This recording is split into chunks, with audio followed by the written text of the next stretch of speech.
Assalamualaikum warahmatullahi wabarakatuh. Waalaikumsalam warahmatullahi wabarakatuh. Bismillahirrahmanirrahim.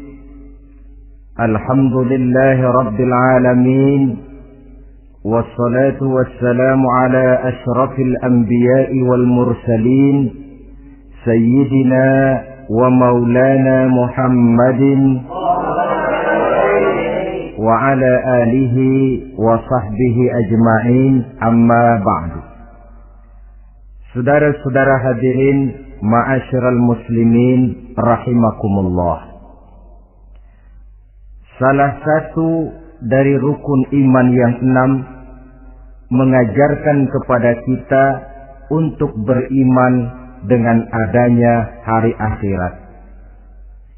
Hari yang dimulai dengan kehancuran alam ini, yang dalam istilah kerennya disebut the last day of the world, di mana air laut tumpah ke darat, planet-planet bertabrakan, gunung meletus, bumi gempa, lalu semua yang bernama hidup mati. Terjadilah kebangkitan setelah mati itu dalam kehidupan yang disebut kehidupan akhirat. Pada kehidupan akhirat itu Allah jelaskan dalam surah Abasa ayat 34, Yauma yafirrul mar'u min akhihi wa ummihi wa abihi wa sahibatihi wa banihi likulli imri'in minhum yawma idzin sya'nun yughni. Hari di mana setiap orang akan lari dari saudaranya, dari ibunya dan bapaknya, dari istrinya dan anak-anaknya.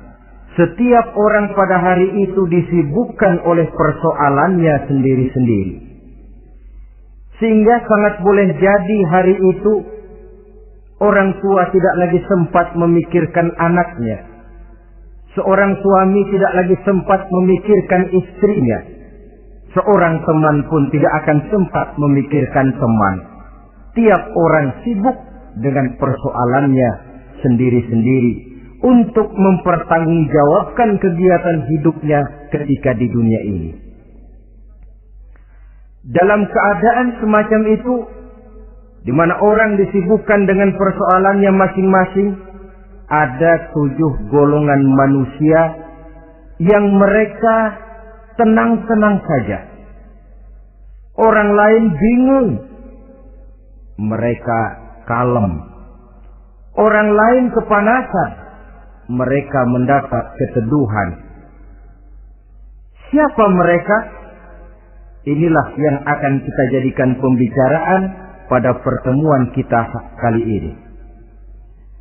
Bersumber dari sebuah hadis di mana bersabda Rasulullah sallallahu alaihi wasallam,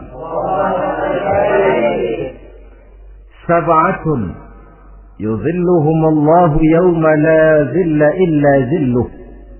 Ada 7 golongan manusia, kata beliau, yang di akhirat nanti akan langsung mendapat perlindungan dari Allah.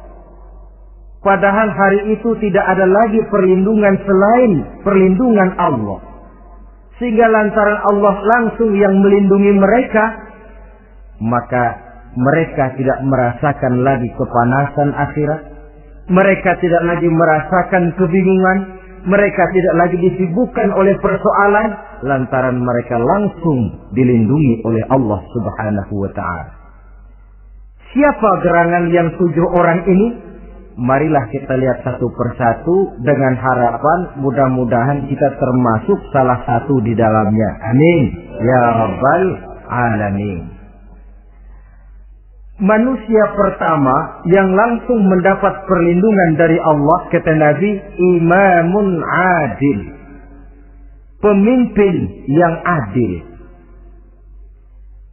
siapa sih pemimpin itu? Dan apa artinya adil? Saudara hadirin, secara umum yang dinamakan adil ialah at-tawassut bainal amrayni. Orang yang pandai mengambil sikap jalan tengah dari dua persoalan yang dihadapinya. Biasanya tidak berat ke kiri, juga tidak berat ke kanan. Itu yang disebut adil. Orang yang tidak hanya sekedar bisa menuntut kewajiban dari seseorang, tapi juga bisa memberikan hak kepada orang itu juga disebut adil. Lalu pemimpin itu siapa? Setiap kita adalah pemimpin. Yang besar kecilnya kepemimpinan kita bergantung kepada apa yang kita pimpin. Dan sudah barang tentu bahwa setiap pemimpin akan dimintakan pertanggungan jawab dari apa yang dipimpinnya. Seorang pemimpin yang adil, dia menaungi orang-orang yang dipimpinnya dalam kehidupan di dunia ini. Pantas kalau di akhirat nanti Allah langsung menaungi mereka. Oleh karena itu, pemimpin merupakan suatu amanah. Jabatan di samping dia merupakan amanah juga merupakan nikmat. Dan nikmat itu akan bergantung kepada pandai atau tidak kita mensyukurinya. Beberapa contoh dalam sejarah bisa kita lihat. Seorang bernama Umar bin Abdul Aziz. Pada saat beliau secara aklamasi dipilih menjadi pemimpin, menjadi presiden, ucapan yang pertama keluar dari mulutnya, Inna lillahi wa inna ilaihi raji'un. Coba bayangkan ini. Dipilih jadi pemimpin, diangkat jadi presiden, bukan alhamdulillah, malah inna lillahi wa inna ilaihi raji'un. Kenapa? Dia anggap jabatan itu adalah amanah. Menyia-nyiakan amanah berarti khianat, dan khianat ini adalah dosa besar. Pantaslah kalau Allah Subhanahu wa taala memperingatkan, nikmat bisa saja berubah menjadi azab kalau kita tidak pandai mensyukurinya. La in syakartum la azidannakum wa la in kafartum inna azabi lasyadid. Kalau kamu pandai bersyukur, aku tambah nikmatku. Tapi kalau kamu tidak pandai bersyukur, kamu ingkar, kamu lupakan nikmat Allah, awas, azabku amat pedih, kata Allah. Jadi berdasarkan logika dari ayat ini bisa kita katakan, orang kaya. Ada orang kaya nggak di sini? Ada orang kaya nggak? Yang kaya tolong dengerin. Orang kaya itu bisa masuk surga karena hartanya. Pun orang kaya banyak yang masuk neraka juga gara-gara hartanya. Tergantung syukur apa tidak syukur. Orang alim. Ada yang alim di sini? Tolong dengerin orang alim. Yang ustadz, yang kiai. Orang alim bisa saja masuk surga karena ilmunya. Dan orang alim pun bisa masuk neraka karena ilmunya. Pejabat. Ada pejabat? Pejabat itu bisa masuk surga karena jabatannya. Pun pejabat itu bisa masuk neraka karena jabatannya. Bergantung syukur apa tidak. Kalau ada orang kaya, hartanya didapat dari jalan yang halal, berusaha menurut yang disyariatkan oleh Allah. Lalu hartanya itu tidak cuma untuk ditumpuk 7 turunan, namun juga berfungsi sosial. Dia bantu pembangunan masjid, dia makmurkan majelis taklim, dia santuni yatim piatu. Orang kaya macam itu dengan hartanya, insya Allah bisa sampai ke surga. Tapi kalau ada orang kaya, hartanya didapat dari segala macam cara, asal harta tercapai segala cara halal. Perlu jilat atas, perlu injak bawah, perlu sikut kiri kanan, sikut kiri kanan. Setelah dapat harta lalu pelitnya 17 setan. tidak mau zakat, infak, apatah lagi sedekah. Orang kaya macam itu dengan hartanya bisa masuk neraka. Na'udzubillah min. Ada orang alim, dengan ilmunya dia bimbing umat. Dia katakan yang halal itu halal, yang haram itu haram. Dia katakan yang hak itu adalah hak, yang batil adalah batil. Dia tidak peduli apapun resikonya. Orang alim semacam itu dengan ilmunya bisa sampai ke surga. Tapi kalau ada orang alim, dengan ilmunya dia malah membodoh-bodohi orang yang memang sudah bodoh. Yang halal dibilang haram, yang haram dibikin remeng-remeng. Menjadi penjilat kesana kemari. Orang alim semacam itu bisa masuk neraka karena ilmunya. Begitu juga pejabat, pemimpin. Kalau dengan jabatannya sebagai pemimpin dia berlaku adil, menaungi rakyatnya.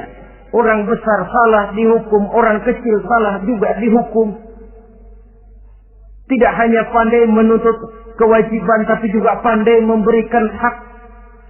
Pemimpin yang adil semacam ini mensyukuri nikmatnya jabatannya, dia bisa sampai ke surga karena jabatannya. Tapi kalau dengan jabatannya dia berlaku sewenang-wenang, yang besar salah didiamkan, yang kecil salah segera ditegakkan hukum, hanya pandai menuntut kewajiban dari rakyatnya tapi tidak pandai memberikan hak, maka pemimpin semacam ini lantaran tidak pandai mensyukuri nikmat, bisa saja nikmat itu berubah menjadi azab.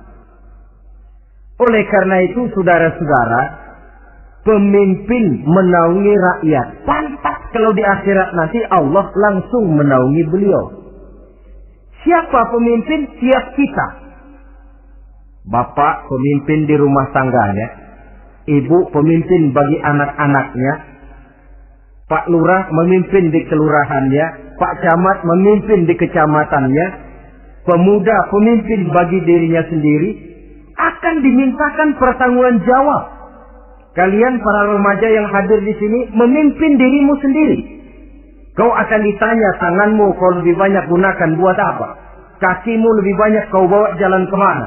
Lidahmu lebih banyak membicarakan apa? Dan hari pertanggungan jawab nanti kalian jangan berharap akan ada saksi dari luar. Saksinya anggota badan kita sendiri. Dalam surah Yasin Allah jelaskan, Al-yawma nakhtimu ala afwahihim wa tukallimuna aydihim wa tashhadu arjuluhum bima kanu yaksibun. Ada kan di surah Yasin? Ayat berapa? Pokoknya Yasin dah.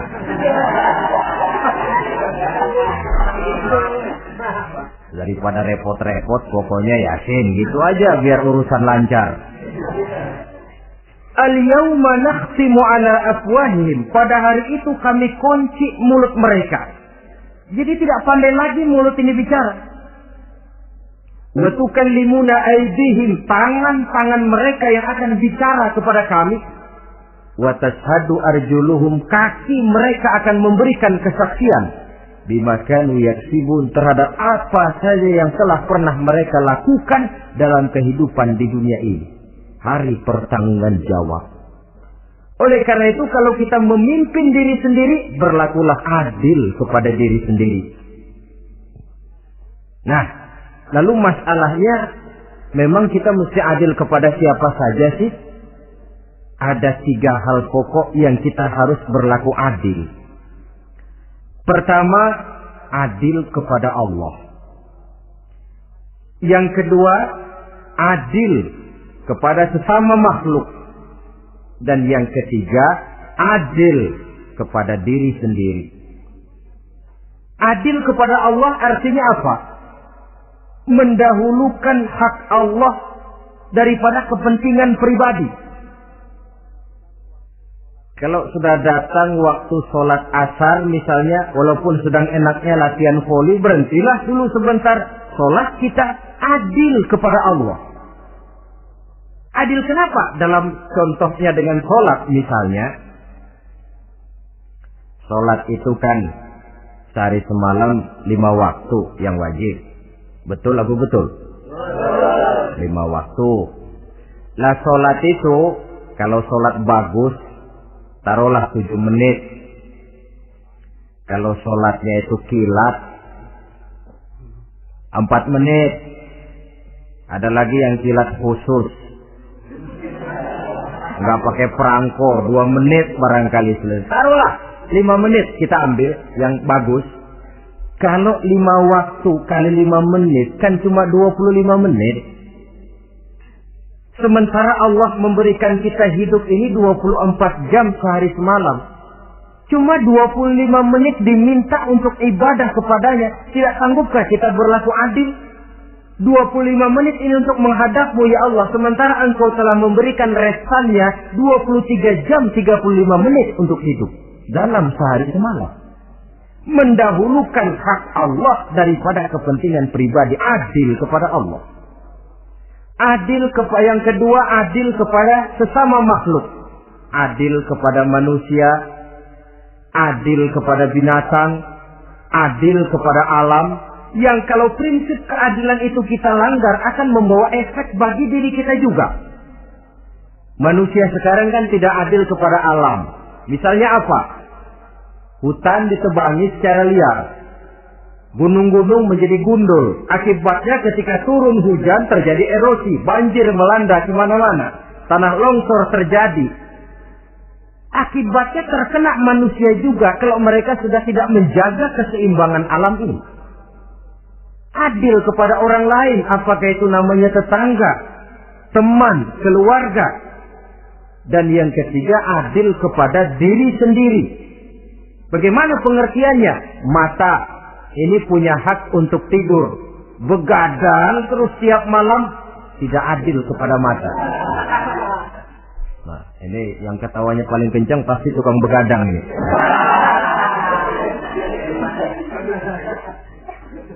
Perut ini punya hak untuk tidur. Puasa sejak siang malam, mengurangi hak perut. Adil kepada diri sendiri. Untuk kehidupan yang akan datang di akhirat, pasti akan kita temui. Kita yakini keberadaannya. Yang oleh karena itu, kalau kebetulan kita ini adalah pemimpin, sekurang-kurangnya pemimpin bagi diri sendiri, marilah kita berusaha menjadi pemimpin yang adil. Supaya nanti di akhirat, Allah Subhanahu wa ta'ala memberikan perlindungan langsung kepada kita. Amin. Ya Rabbal Alamin. Ini yang pertama. Lalu yang kedua, orang yang akan langsung mendapat perlindungan dari Allah, syab nasha'a fi ibadatillah. Orang muda yang tekun beribadah kepada Allah. Anak muda yang rajin ibadah. Kenapa kok Nabi bilang anak muda, bukan orang tua? Apa orang tua yang rajin ibadah Allah nggak senang? Tentu Allah senang. Cuma Allah lebih senang lagi kalau ada anak muda yang rajin ibadah. Sebab apa? Kondisi psikologis. Kalau ada orang tua rajin ibadah itu mah pantas. Emang udah waktunya. Ada orang sembayangnya rajin, masuk masjid, masuk maghrib, keluar isya, malam tahajud, tahlilnya mantap. Umurnya berapa? 70. Enggak istimewa. Itu memang sudah mestinya. Lagian kalau sudah 70 masih bandel aja, kapan mau taubat? Tapi kalau ada anak muda, darahnya masih mengalir dengan panas, dia masih berusaha mencari bentuk-bentuk kepribadian dalam dirinya, dia masih mudah terpengaruh oleh lingkungan, tapi dia sanggup memblokir itu, disalurkannya di jalan Allah, dia tekun beribadah. Allah cinta betul pemuda semacam itu. Sehingga nanti di akhirat mereka langsung mendapat perlindungan dari Allah Subhanahu wa ta'ala. Selalu pembangunan yang mengarah kepada modernisasi diikuti dengan proses pergeseran nilai. Dalam kondisi semacam ini, kehidupan remaja, pemuda yang masih mencari identitas dan pembentukan kepribadiannya mudah terpengaruh oleh hal-hal yang ada di sekelilingnya. Sehingga sangat boleh jadi apa yang dianggap orang dulu tabu, lalu dianggap biasa. Yang aneh-aneh malah dijadikan model. Yang dilarang malah nekat diterjang. Di mana norma dan kaedah-kaedah moral tidak lagi mendapat perhatian yang wajar. Dalam kondisi semacam ini terjadilah proses peluncuran moral. Dan hampir di mana-mana kehancuran suatu bangsa dimulai dengan kehancuran moral daripada generasi mudanya. Oleh karena itu pemuda yang tekun ibadah ini sangat positif dampaknya dalam kerangka pembangunan umat. Pak, ibadah itu apa sih? Kalau jadi pemuda yang tekun ibadah, apa kemana-mana mesti bawa tasbih? Mungkin. Apa mesti pakai peci terus? Boleh jadi. Apa kemana-mana mesti pakai kain sarung? Ya tidak juga. Ibadah kan artiannya luas. Segala perbuatan yang diperintah dan karenanya bertujuan mencapai ridho Allah, itu bernama ibadah. Kalian remaja berangkat menuntut ilmu, pergi pagi pulang siang, membekali diri, menuntut ilmu itu ibadah. Kalian pulang ke rumah, ibu bapak memerintah, taat kepada orang tua, ibadah. Membersihkan lingkungan, ibadah. Bahkan jaga di waktu malam pun kalau untuk dengan niat, bismillah, saya jaga malam ini untuk ketenangan rakyat supaya mereka tekun dan tenang melaksanakan ibadah, itu tercatat sebagai amal soleh yang bernilai ibadah. Jadi tidak cuma sekedar sujud, tidak cuma sekedar baca Quran, seluruh aspek kehidupan manusia yang diperintah Allah dan yang bertujuan mencari ridho Allah itu bernilai ibadah. Pemuda yang tekun melaksanakan ibadah kepada Allah. Apalagi terutama adik-adik remaja yang hadir pada kesempatan ini, masa muda itu masa yang paling indah memang. Sampai orang Kulon bilang, there is not delightful memorize. Iya, barat itu kan Kulon. Saya lebih senang pakai orang Kulon saja. There is not delightful memorize and then the youth moment. Bahwa tidak ada masa yang lebih indah selain masa muda. Tapi masa muda yang katanya indah itu sebentar. Sebentar sekali. Kalau kita tidak pandai memanfaatkannya dengan sebaik-baiknya, boleh jadi dia akan hilang tanpa sesuatu yang ada artinya buat hari depan. Dan hari depan itu sebagian besar ditentukan oleh masa muda sekarang ini. Karena itu kepada yang muda saya berpesan, pergunakanlah masa muda itu dalam ketekunan beribadah kepada Allah. Ibadah dalam artian yang seluas-luasnya. Jangan seperti pepatah orang itu. Kelapa muda katanya kupas-kupasin, kelapa tua tinggal batoknya. Selagi muda puas-puasin, udah tua tinggal bongkoknya. Iyalah, kalau dipuas-puasin dalam arti yang positif, boleh. Mumpung masih muda, puas-puasin nuntut ilmu. Mumpung masih muda, puas-puasin ibadah. Mumpung masih muda, puas-puasin berbakti kepada kedua orang tua. Puas-puasin dalam artian yang positif tentu saja bagus. Tapi kalau puas-puasin dalam arti menghambur umur untuk sesuatu yang mubazir, bergadang di pinggir-pinggir jalan, lalu mulai berkenalan dengan morfin, narkotik, ganja, terperangkap oleh budaya-budaya modern yang menyesatkan, terpancing oleh model-model baru yang kelihatannya menarik tapi sebenarnya tidak bermanfaat. Entah pada akhirnya akan mendatangkan penyesalan kepada kita saja. Coba, belakangan ini saya dengar di Jakarta akan ada satu festival yang disebut Festival Ngeceng.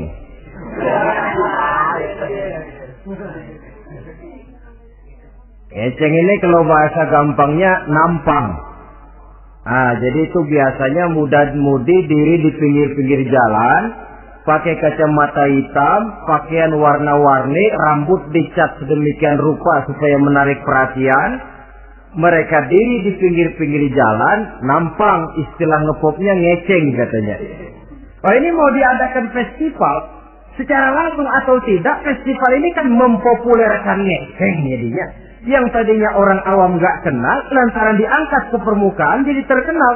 Kalau sudah terkenal lalu jadi mode, kalau sudah jadi mode, latahan. Boleh jadi nanti akhirnya ngeceng masuk desa. Bukan cuma sekedar abri masuk desa, bukan cuma sekedar koran masuk desa, ngeceng pun bisa saja masuk desa. Banyak saluran-saluran positif yang sesuai dengan kreativitas jiwa remaja, ketimbang mengadakan sesuatu yang tidak ada manfaatnya, ketimbang menghabiskan umur untuk sesuatu urusan yang mubazir.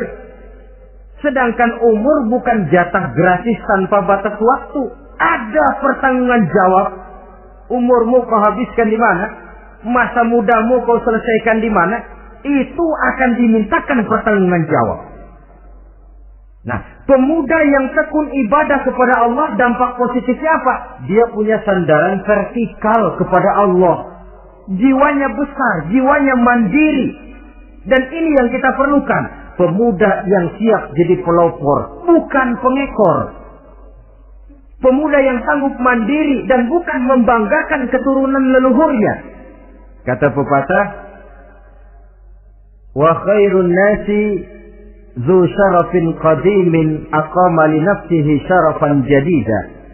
Wa syarrun nasi zu khumulin idza fakhartahum zakarul jaduda. Generasi yang baik adalah generasi yang punya kejayaan masa lalu, dan buat mereka sendiri mereka mampu mendirikan kejayaan yang baru. Artinya nenek moyangnya memang orang-orang terhormat, tapi dia mampu mandiri mendirikan kehormatan itu bagi pribadinya. Sebaliknya, generasi yang paling jelek adalah generasi pemalas, yang kalau orang lain kelihatan lebih hebat, dia sebut-sebut nenek moyangnya.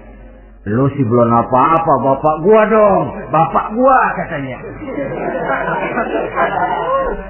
Lu sih belum apa-apa, om saya dong, tante saya dong.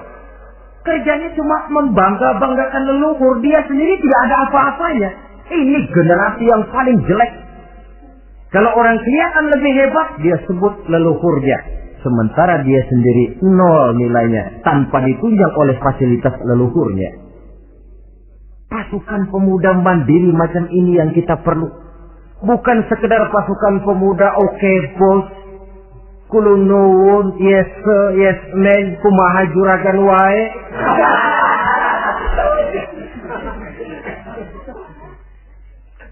Dan terus terang kita miskin dengan pemuda yang mandiri, yang punya kepribadian, yang berani berkata ya terhadap yang benar, dan berani berkata tidak terhadap yang tidak benar.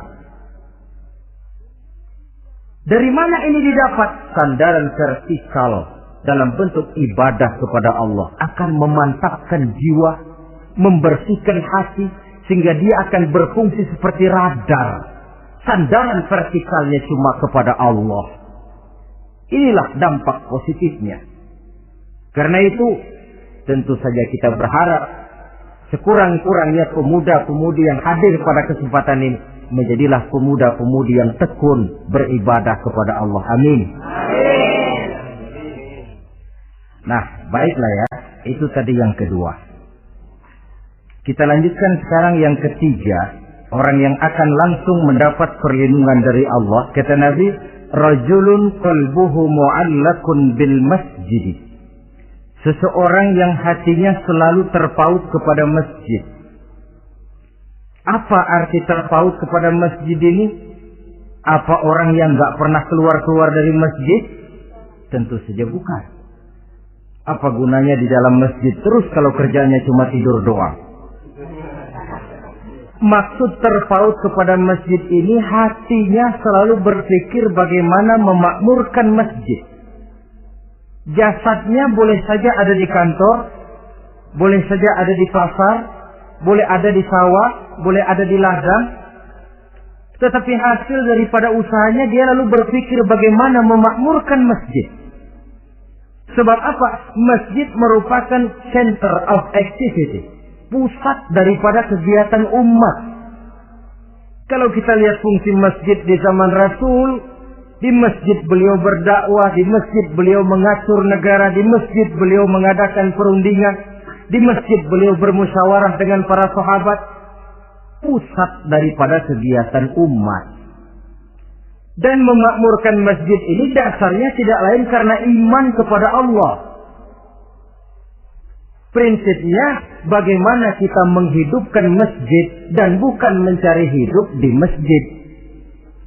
Kalau sudah prinsipnya dibalik, bukan menghidupkan masjid tetapi mencari hidup di masjid, saya khawatir masjid akan ambruk.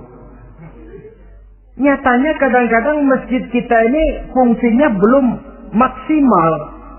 Kadang-kadang ada kok masjid yang bukanya cuma seminggu sekali. Jumat pagi jam 9 masjid buka, Jumat jam 2 tutup, buka-buka lagi Jumat depan. Seminggu sekali. Kelemahan lainnya manajemen masjid, terus terang sajalah kita bicara. Kadang-kadang pengelolaannya ketua masjid bapaknya, khatib mantunya, sekretaris ponakannya, imam Bilal cucunya. Gak ada orang lainnya. Ya kalau bagus kepengurusannya tidak apalah. Tapi kadang-kadang kelemahannya ialah bagaimana menciptakan manajemen masjid yang baik sehingga masjid bisa berfungsi sebagaimana fungsinya di zaman Rasulullah Sallallahu Alaihi Wasallam. Apalagi belakangan ini ada kecenderungan yang membuat kita optimis, gembira. Remaja, pemuda, pemudi mulai gemar datang ke masjid.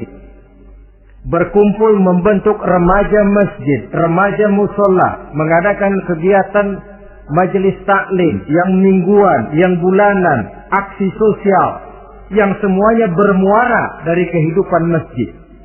Sesuatu yang menggembirakan. Dan sudah sepatutnya para pengelola masjid membuka pintu untuk bisa mengatur masjid menurut manajemen yang diharapkan oleh umat. Karena bagaimanapun di masjid dua jalur komunikasi, bahasa kerennya two-way traffic communication, itu bisa kita laksanakan. Yaitu hablum minallah wa hablum minannas. Berhubungan kepada Allah dan berhubungan kepada sesama manusia bisa terlaksana di masjid. Berhubungan dengan Allah jelas saja lewat sholat misalnya.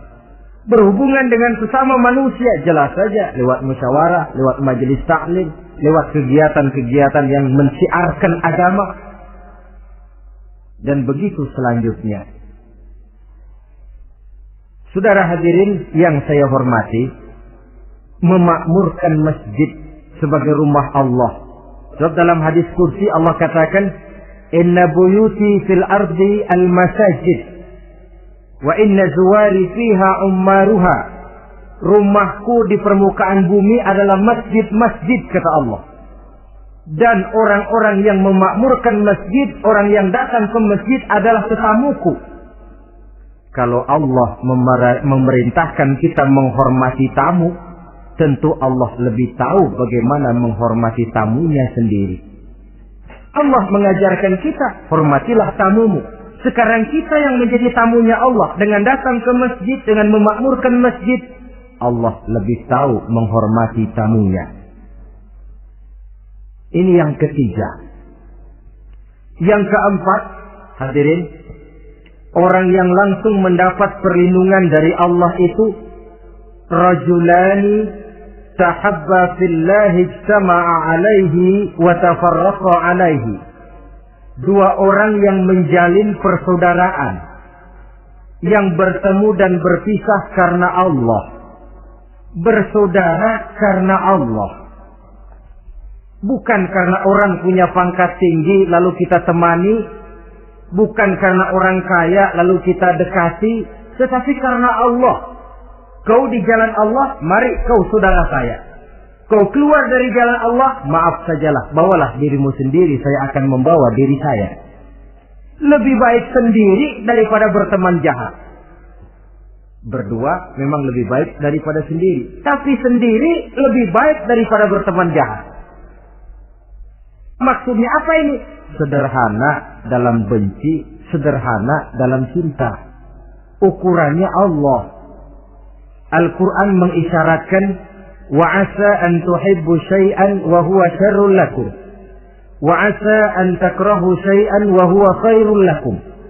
Sangat boleh jadi, kata Allah, kamu menyenangi sesuatu padahal akibatnya tidak baik bagi kamu. Dan sangat boleh jadi kamu membenci sesuatu padahal akibatnya baik bagi kamu. Nah, mari kita lihat. Kalau orang bersaudara cuma karena temannya itu punya pangkat tinggi, saya yakin kalau temannya pensiun, persaudaraannya akan selesai sampai di situ. Kalau kita mencari teman cuma karena dia kaya, suatu saat dia jatuh bangkrut, jatuh miskin, persaudaraan akan selesai sampai di situ. Tapi kalau karena Allah yang bisa memisahkan kita apabila orang sudah keluar dari jalur yang diridhoi oleh Allah Subhanahu wa Ta'ala. Oleh karena itu, kepada semua hadirin, mari menjalin persaudaraan dalam bentuk ideal yang diajarkan oleh Islam. Nilai persaudaraan yang diikat oleh akidah. Kalaupun harus benci, bencilah sederhana. Tidak habis-habisan ngebenci orang. Kalaupun harus cinta, cintalah sederhana. Boleh jadi yang hari ini kita benci bukan main, besok kita senangi. Mungkin yang hari ini kita cintai mati-matian, besok sudah berubah menjadi yang kita benci. Sederhana saja, tidak usah berlebih-lebihan. Kalau nilai persaudaraan yang diajarkan ini bisa kita wujudkan, persaudaraan yang diikat dengan nilai akidah, maka dari persaudaraan semacam itu, insya Allah kita bisa berbuat banyak untuk kepentingan diri, keluarga, masyarakat kita pada umumnya. Ini kelompok yang keempat. Orang kelima yang nanti langsung mendapat perlindungan Allah, rajulun da'athum ra'atun zatu mansibin wa jamalin ila nafsiha faqala inni akhafullaha rabbal alamin. Seorang laki-laki, kata Nabi, yang dipanggil oleh perempuan cantik. Laki-laki normal dipanggil oleh perempuan cantik. Untuk apa? Diajak melakukan perbuatan yang negatif. Tidak ada orang yang tahu. Tempatnya sepi. Apa yang terjadi? Orang ini berkata, inni akhafullaha rabbal alamin. Maaf saja, saya takut kepada Allah. Orang yang bermoral nanti di akhirat langsung dilindungi oleh Allah. Tidak mudah jatuh oleh bujuk rayu. Tidak mudah terpesona oleh wajah-wajah yang menggiurkan. Seperti dalam sejarah yang terkenal itu Nabi Yusuf alaihi salam. Kenal kan Nabi Yusuf? Nabi Yusuf itu bekerja di istana Kitfir. Kitfir ini punya istri namanya Zulaikha. Orangnya cantik. Diam-diam Zulaikha ini rupanya naksir sama Yusuf. Satu hari suaminya tidak ada di rumah, pintu dikunci-kunciin. Setelah pintu semua terkunci, dia panggil Nabi Yusuf, "Hai sana, Yusuf, sini." Kata Yusuf, "Mau ngapain?" "Pokoknya sini." "Iya, mau ngapain?" "Iya, kayak orang-orang, ngapain sih?"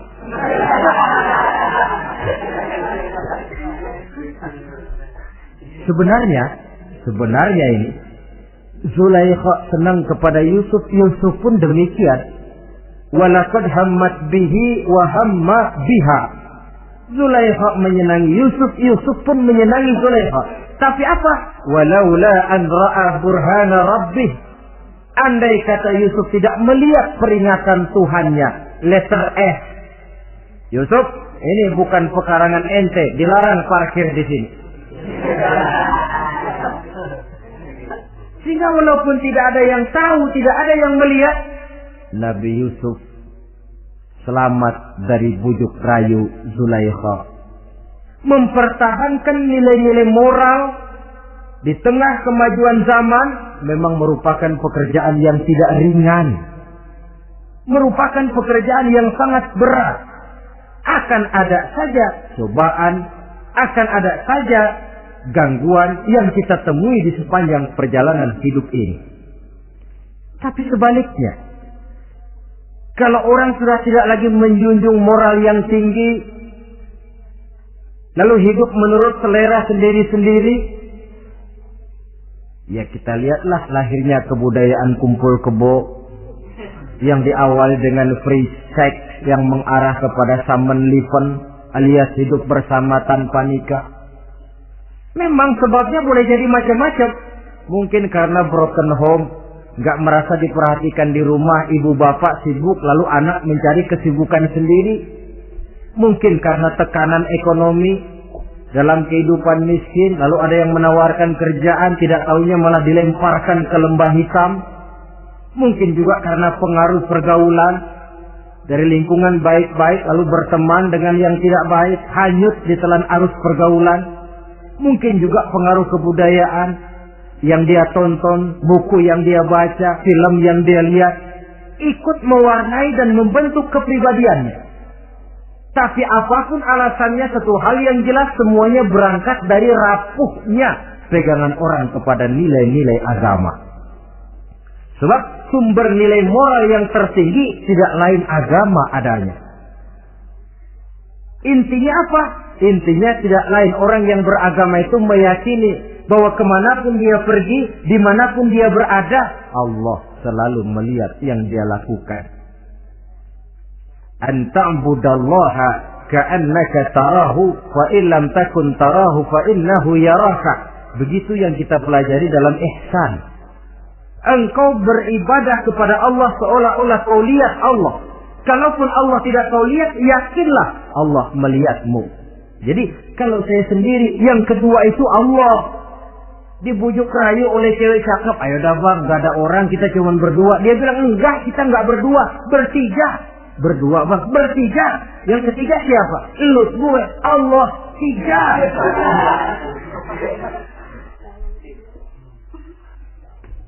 Di kantor mau korupsi dia kasak kusuk, gerasak berusuk cari apa yang seharusnya menjadi hak orang lain. Tidak ada yang lihat, tapi dia tidak sendiri. Saya berdua. Yang kedua, Allah.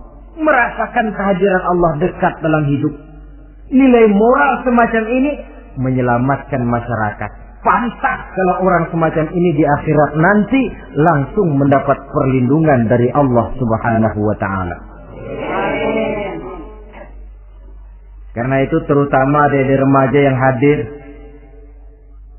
sebenarnya yang paling mahal dalam hidupmu adalah harga dirimu. Kalau itu sudah terjual dan tergadai, apalagi yang bisa kau banggakan dalam hidup ini? Titel yang berenteng barangkali, harta yang banyak, mobil yang serba berkilat barangkali. Tidak akan banyak manfaatnya kalau sudah dimulai dengan kehancuran daripada harga diri. Tidak ada yang lebih mahal daripada harga diri. Jagalah itu baik-baik.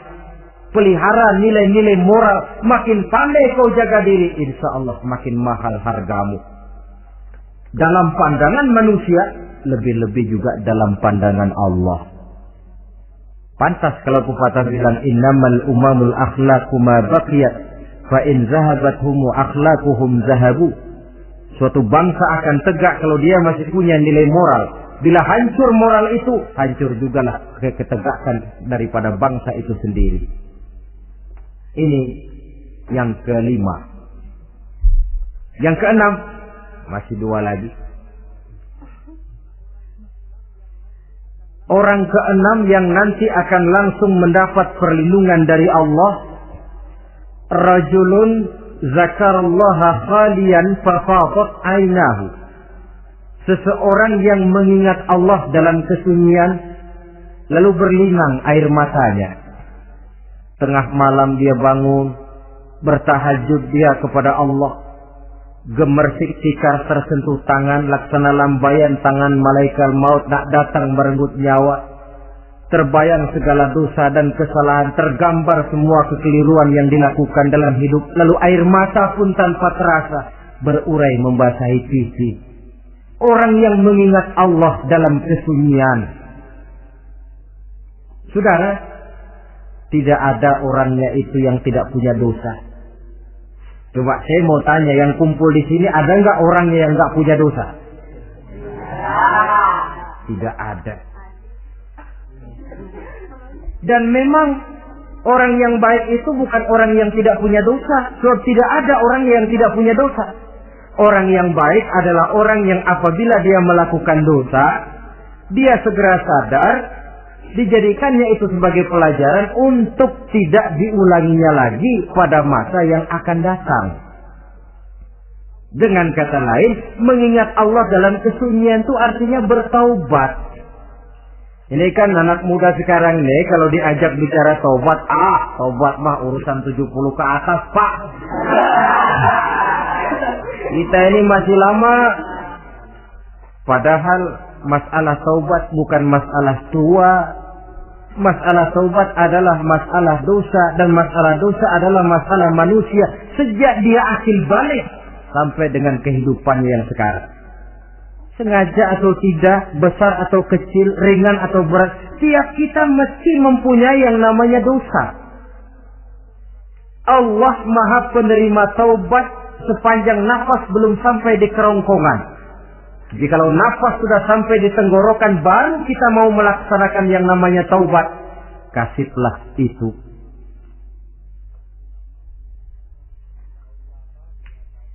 Para ulama mengatakan, la saghair ma'al istimrar, wala kabair ma'al istighfar. Tidak ada dosa kecil kalau ditumpuk terus. Dan tidak ada dosa besar kalau diikuti dengan istighfar, permohonan ampun kepada Allah.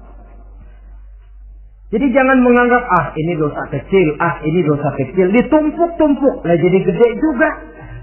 Tidak ada dosa yang kecil kalau dikerjakan terus-menerus. Dan tidak ada dosa yang besar kalau diiringi dengan istighfar. Dalam kehidupan ini, apabila dosa sudah bertumpuk, maksiat merajalela, munkarat menjadi jadi, Allah tidak akan segan-segan menurunkan azab. Azabnya itu bisa dalam bentuk bencana alam, banjir namanya, kebakaran merajalela namanya, gempa bumi namanya, bendungan pecah namanya, reaktor atom bocor namanya. Namanya boleh jadi macam-macam. Sebab apa? Al-Quran memberikan jaminan, wa ma kana Allahu liyu'adzibahum wa hum yastaghfirun. Allah tidak akan menurunkan azab selama di tengah masyarakat manusia masih banyak orang yang istighfar kepada Allah.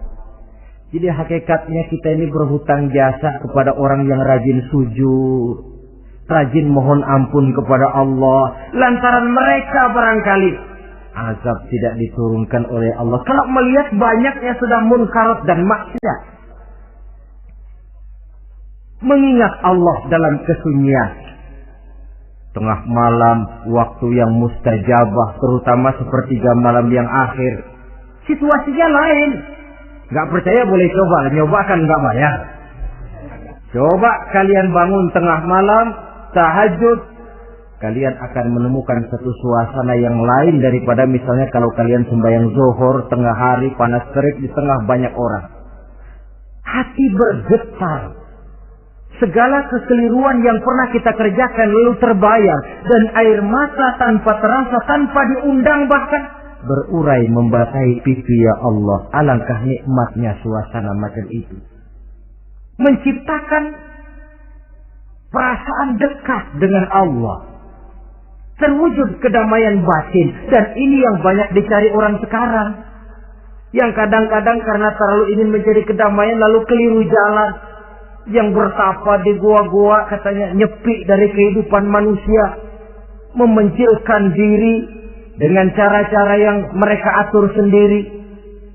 Tidak macam itu. Quran punya resep. Ala inna bizikrillahi tatmainnul qulub. Ketahuilah, dengan banyak mengingat Allah, hati menjadi tenang, jiwa menjadi lapang, pikiran menjadi damai.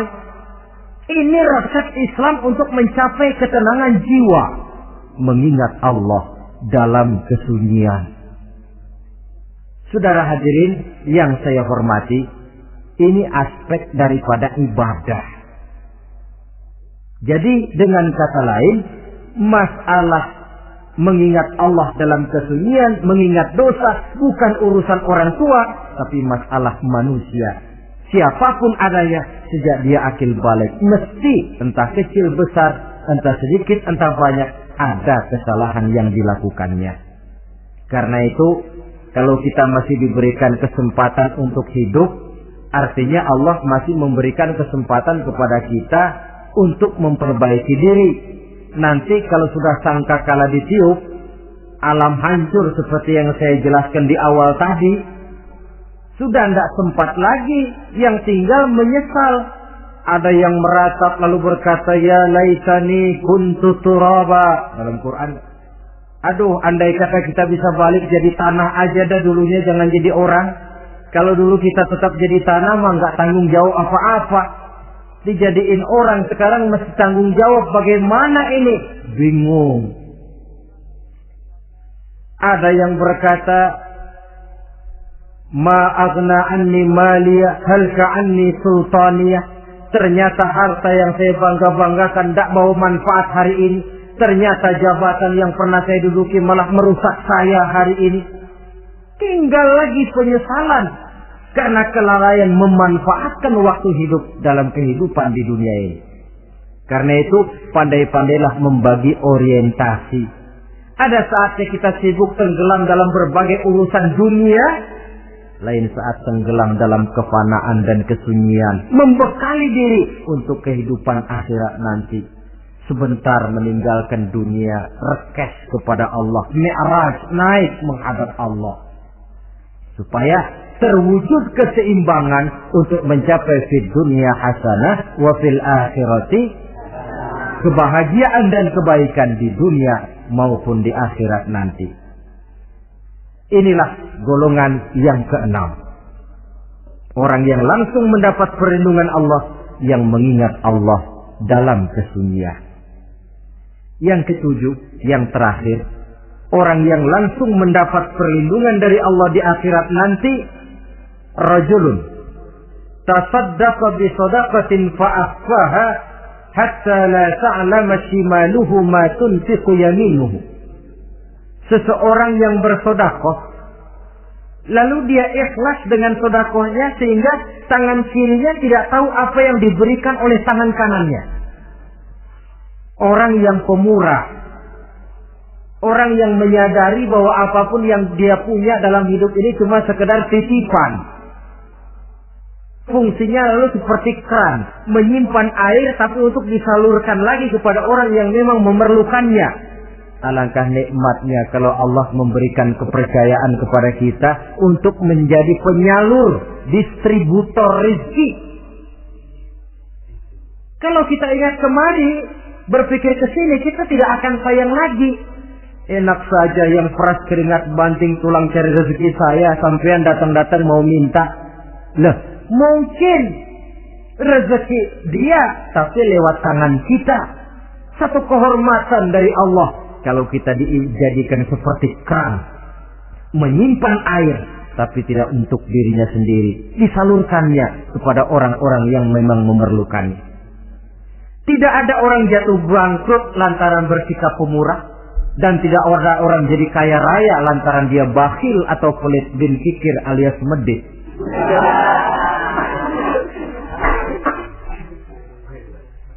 Dalam kitab Riyadhus Shalihin kita baca, tiap pagi ke alam ini turun dua malaikat. Cuma kita nggak tahu. Dua-duanya berdoa, yang sebelah kanan berdoa, yang sebelah kiri berdoa. Kata yang sebelah kanan doanya tiap pagi ini. Kata yang malaikat yang satu dia berdoa, Allahumma a'ti munfiqan khalafa. Ya Allah, kepada orang-orang yang suka infak, kepada orang-orang yang suka memberi, kepada orang-orang yang pemurah, gantilah mereka dengan yang lebih baik dari apa yang telah mereka berikan. Lalu malaikat yang satu berdoa, Allahumma a'ti mumsikan talafa. Ya Allah, kepada orang-orang yang mumsik, bakhil, kikir, berilah mereka kerusakan dan kebinasaan di dalam harta mereka. Maka lihat sajalah, orang kaya tapi pelit, ada saja jalan yang kira-kira duitnya bakalan jadi keluar dan gak ada pahalanya. Apa kena musibah lalu berobat sekian juta, apa kemalingan, apa ditipu orang, ada saja cara duitnya keluar yang gak ada pahalanya. Inilah prinsipnya. Allah mencintai orang pemurah. Dalam hadis qudsi, uhibbu ahlas saqa wa hubbi lil faqir sakhi asyad. Aku cinta kepada orang yang pemurah, tapi aku lebih cinta kepada orang miskin yang pemurah. Orang kaya pemurah Allah cinta, orang miskin pemurah Allah lebih cinta. Kenapa? Nilainya lain. Orang kaya sedekah 500, orang miskin sedekah 500, sama 500-nya, tapi saya yakin pahalanya lebih besar buat si miskin. Kenapa? Buat orang kaya 500 apa artinya? Sekelebatan. Buat si miskin 500 dia mesti peras keringat banting tulang, tapi dia berani memberi seperti beraninya orang kaya. Nilai ini yang dilihat oleh Allah.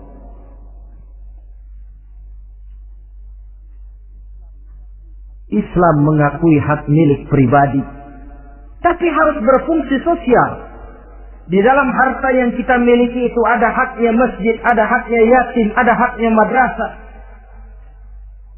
Dan Allah Subhanahu wa ta'ala bisa, saya katakan di awal tadi, merubah nikmat menjadi azab kalau kita tidak pandai mensyukurinya. Bersyukur kalau diberikan harta artinya mempergunakan harta itu sesuai dengan kehendak yang memberinya. Allah memberikan harta kepada kita. Apa yang Allah kehendaki? Supaya harta itu berfungsi sosial.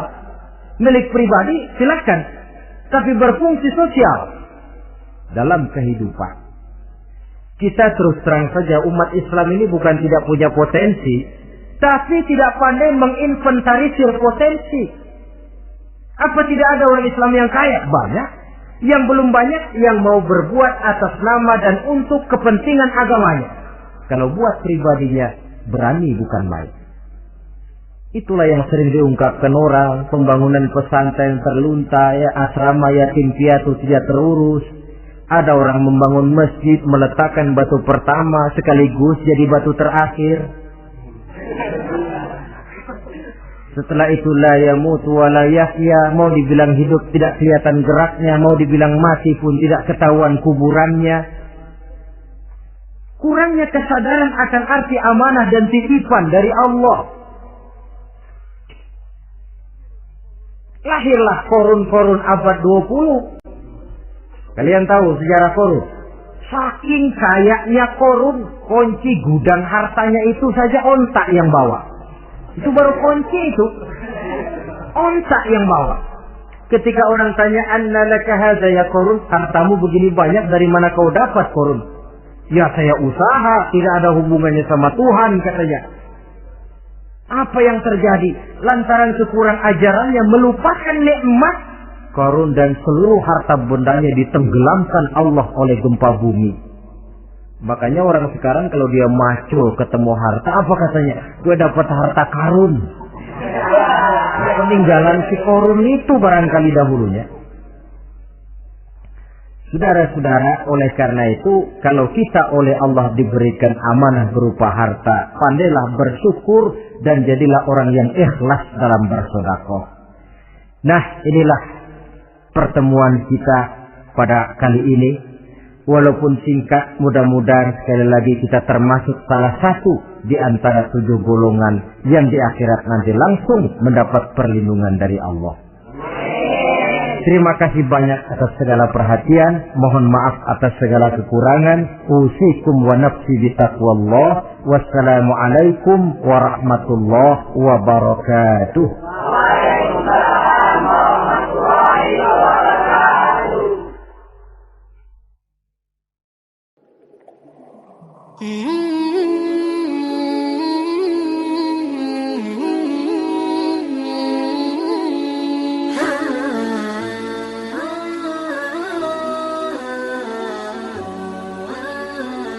Assalamualaikum warahmatullahi wabarakatuh. Waalaikumsalam warahmatullahi wabarakatuh. Bismillahirrahmanirrahim. Alhamdulillahi rabbil alamin. Wal 'aqibatu lil muttaqin. Wala 'udwana illa 'alal zalimin. والصلاة والسلام على أشرف الأنبياء والمرسلين سيدنا ومولانا محمد وعلى آله وأصحابه المجاهدين الطاهرين أما بعد. Saudara-saudara kaum muslimin rahimakumullah. Setiap kita muslim di dalam kehidupan ini selalu ingin dicintai oleh Allah Subhanahu wa ta'ala.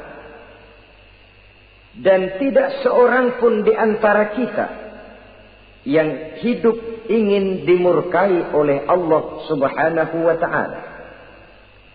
Jangankan lagi dimurkai Allah, dimarahi tetangga saja kita kadang-kadang sudah merasa tidak enak. Padahal bagaimanapun, kalau sekadar dimarahi tetangga, kita masih bisa menghindar, pergi atau pindah ke tempat lain. Tahun depan kita kembali lagi barangkali sudah bisa berdamai. Tapi jikalau Allah yang murka kepada kita, padahal alam ini adalah miliknya belaka, rasanya kemana lagi langit tempat kita bernaung, dan kemana lagi bumi tempat kita berpijak. Setiap orang ingin dicintai Allah, tapi tidak setiap orang mau melakukan perbuatan-perbuatan yang kalau dikerjakannya Allah akan cinta kepadanya. Dan setiap orang tidak ingin dimurkai Allah, tapi orang kadang-kadang tanpa sadar melakukan perbuatan-perbuatan yang justru dimurkai oleh Allah Subhanahu wa ta'ala. Pada pertemuan kali ini ingin saya sampaikan kepada hadirin satu hadis qudsi di mana Allah Subhanahu wa taala berfirman melalui lisan Nabi besar Muhammad sallallahu alaihi wasallam, "Uhibbu thalathan wa hubbi li thalathin ashad." Aku cinta, kata Allah, kepada 3 macam golongan manusia. Tapi aku lebih cinta lagi kepada yang 3 macam lagi. Jadi ada yang sekedar dicintai Allah, ada yang lebih lagi dicintai oleh Allah Subhanahu wa ta'ala. Siapa mereka? Mari kita ikuti satu persatu isi daripada hadis qudsi ini. Yang pertama, uhibbu ahlas sakha. Aku cinta, kata Allah, kepada orang-orang yang pemurah.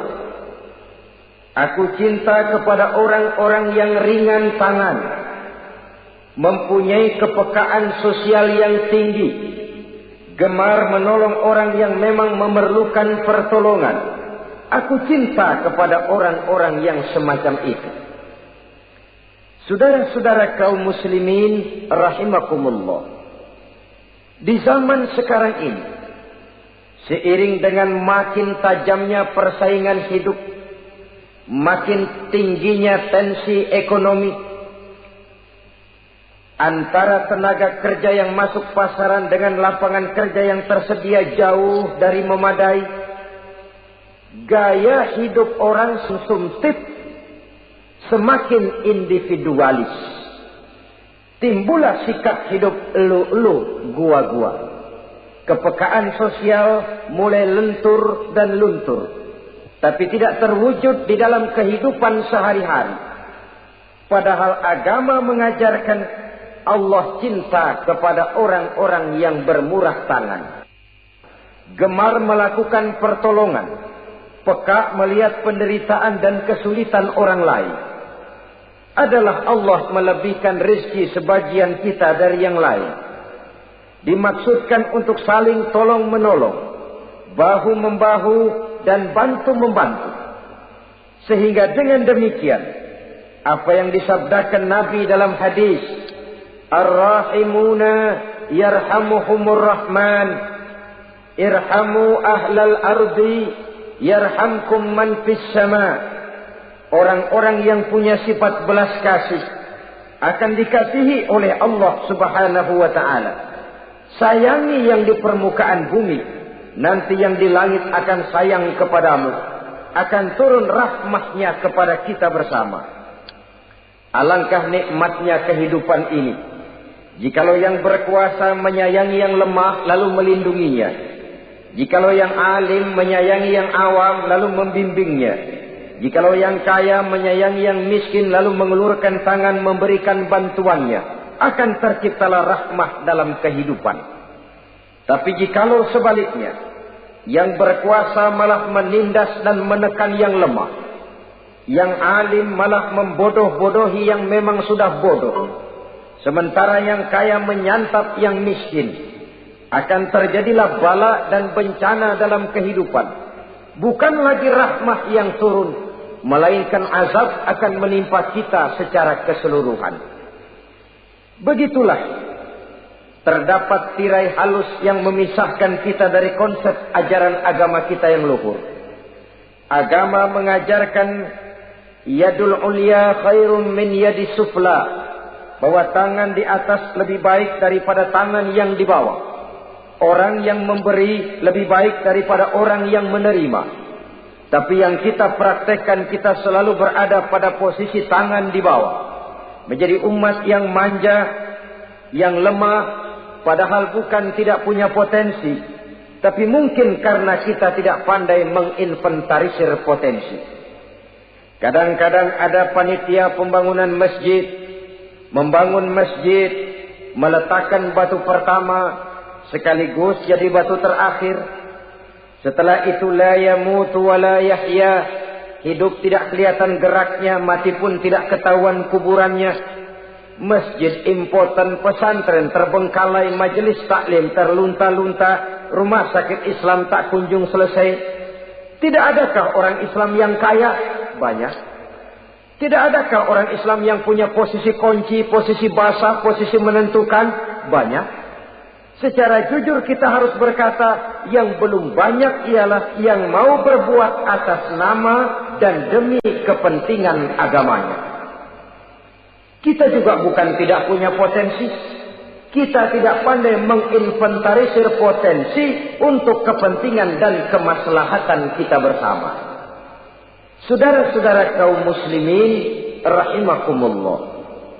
Dengan demikian, kita bisa lihat dalam kehidupan sehari-hari di masjid misalnya. Itu kalau hari Jumat kadang-kadang kita sengaja mau berangkat sholat Jumat tidak bawa uang. Maka yang paling lancar di masjid, kotak. Saudara boleh lihat kotak itu. Dari sudut ke sudut hampir tidak pernah macet. Lancar betul jalannya. Sekali macet, kotak 50. 100. Wajar kalau masjid-masjid kita lalu impoten. Bagaimana akan mengadakan kegiatan kalau tidak ada dana? Oleh karena itu pada kesempatan ini saya ingin mengetuk, berbahagialah kita jikalau oleh Allah Subhanahu wa ta'ala diberikan kepercayaan berupa titipan, wa mal malu wal banuna illa wadai'. Harta dan anak-anak tidak lain satu titipan dari Allah Subhanahu wa ta'ala. Dan pada satu saat, titipan itu akan diambil oleh yang empunya. Allah cinta kepada orang-orang yang pemurah. Allah akan memberikan balasan yang berlipat ganda. Kalau saudara bersedekah kepada anak yatim, bukan si yatim itu yang akan membalasnya. Kalau saudara membantu pembangunan masjid, bukan panitia masjid yang akan memberikan ganjarannya. Kalau saudara membangun pondok pesantren, bukan kiai yang punya pesantren yang akan memberikan balasannya. Allah Subhanahu wa ta'ala melalui jalan yang tidak kita sangka-sangka melalui jalan yang dalam istilah Quran disebut min haitsu la yahtasib, melalui jalan yang tidak pernah kita hitung, kita sangka sama sekali. Jalan gaib yang hanya Allah saja yang maha tahu. Sebaliknya, wa hubbi lil faqir as-sakhi asad, kata Allah. Aku cinta kepada orang-orang yang pemurah, tapi aku lebih cinta lagi kepada orang-orang miskin yang pemurah. Orang kaya pemurah, Allah cinta. Orang miskin pemurah, Allah lebih cinta. Kenapa? Kalau orang kaya sodakoh 5.000 rupiah misalnya, orang miskin pun sodakoh 5.000 rupiah, sama jumlahnya, sama ikhlasnya, sama halalnya, tapi besarnya pahala lebih besar sodakoh si miskin yang 5.000 rupiah itu ketimbang si kaya yang juga 5.000 rupiah. Kenapa maka demikian? Oh, buat orang kaya uang 5.000 apalah artinya. Tapi buat si miskin, untuk jumlah 5.000 itu dia harus peras keringat, banting tulang, pergi pagi, pulang sore, kaki jadi kepala, kepala jadi kaki. Tapi kok dia berani bersodakoh sejumlah sodakohnya orang kaya. Ini yang dinilai oleh Allah Subhanahu wa ta'ala. Saudara-saudara kaum muslimin rahimakumullah, sifat inilah yang dahulu dicontohkan oleh baginda Rasul. Bahkan apa yang beliau sedekahkan kepada orang lain biasanya adalah sesuatu yang lebih baik dari apa yang beliau pakai sendiri. Watak ini yang diikuti oleh generasi sahabat. Kita ambil contoh ketika terjadi perang Tabuk misalnya. Datanglah Sayyidina Abu Bakar Siddiq, membawa seluruh harta bendanya disumbangkan di jalan Allah. Melihat ini Nabi bertanya, hal tarakta li ahlika syai'an ya Abu Bakar? Wahai Abu Bakar, begini banyak harta yang kau infakkan fi sabilillah ini, apakah buat keluargamu sudah kau tinggalkan? Sayyidina Abu Bakar dengan tegak menjawab, taraktu lahumullaha wa rasulahu. Sudah, saya tinggalkan mereka Allah dan Rasulnya. Saya tinggalkan mereka keyakinan, akidah, iman, bahwa kalau kami menolong Allah, menolong agama, Allah akan menolong kami. Bahwa kami tidak akan jadi melarat karena memperjuangkan agama. Bahwa kami tidak akan jatuh miskin kalau harta ini kami belanjakan di jalan Allah. Kami tinggalkan keyakinan itu kepada anak-anak dan istri di rumah. Sementara harta yang ada, seluruhnya kami bawa kemari. Keyakinan yang dimiliki oleh Sayyidina Abu Bakar Siddiq di zaman sekarang ini sudah merupakan keyakinan yang sangat langka. Kita belum yakin benar akan kebenaran janji Allah. Sehingga dengan demikian timbullah keraguan-raguan. Apa iya kalau saya belanjakan uang ini di jalan Allah akan ada balasannya? Apa iya kalau uang ini saya gunakan untuk melaksanakan ibadah akan datang balasannya? Padahal dalam hadis kursi Allah menjanjikan, ana inda zanni abdi bi. Aku ini, kata Allah, bagaimana menurut persangkaan hambaku saja kepadaku. Kalau dia sangka baik, insya Allah baik datangnya. Kalau dia sangka tidak, aku bagaimana menurut sangka hambaku kepadaku. Itulah sebabnya dalam segala hal kita harus husnuzan, berbaik sangka kepada Allah Subhanahu wa ta'ala. Saudara-saudara kaum muslimin rahimakumullah, inilah golongan pertama kekasih Allah, orang-orang yang dicintai Allah, orang-orang yang pemurah, yang sadar bahwa harta hanya sekadar titipan dari Allah Subhanahu wa ta'ala. Dan harta menurut Nabi, apabila sudah kita belanjakan di jalan Allah, dia akan berkata, pertama, kuntu qalilatan fakassartani, jumlahku sebenarnya sedikit, tapi lantaran engkau sedekahkan aku, engkau belanjakan aku di jalan Allah, maka jumlahku jadi banyak. Kau sedekah 1000, dibalas 7000, dikali 10, dikali 100, masih ditambah wallahu yudha'ifu liman yasha. Allah melipat gandakan pahala kebajikan dari orang-orang yang dikehendakinya. Yang kedua, harta itu akan bicara lagi. Kuntu faniyatan fa'abqaitani. Aku ini sebenarnya fana, tidak kekal, berubah, relatif dan temporer, sirna oleh pergeseran masa dan pertukaran waktu. Tapi lantaran engkau sedekahkan aku, engkau belanjakan aku di jalan Allah, maka nilaiku jadi kekal, akan mendampingi engkau sampai di hadratullah azza wa jalla di akhirat nanti. Jadi harta yang kita tumpuk-tumpuk, yang kita sangka akan mengekalkan kita sampai tidak akan miskin 7 keturunan, dengan segala macam cara kita tempuh, dia bukan harta yang kekal. Yang kekal yang kita belanjakan di jalan Allah subhanahu wa ta'ala. Itu milik kita yang benar-benar akan kita nikmati. Yang ketiga, harta itu akan berkata lagi, kunta harisi fal ana sirtu harisaka.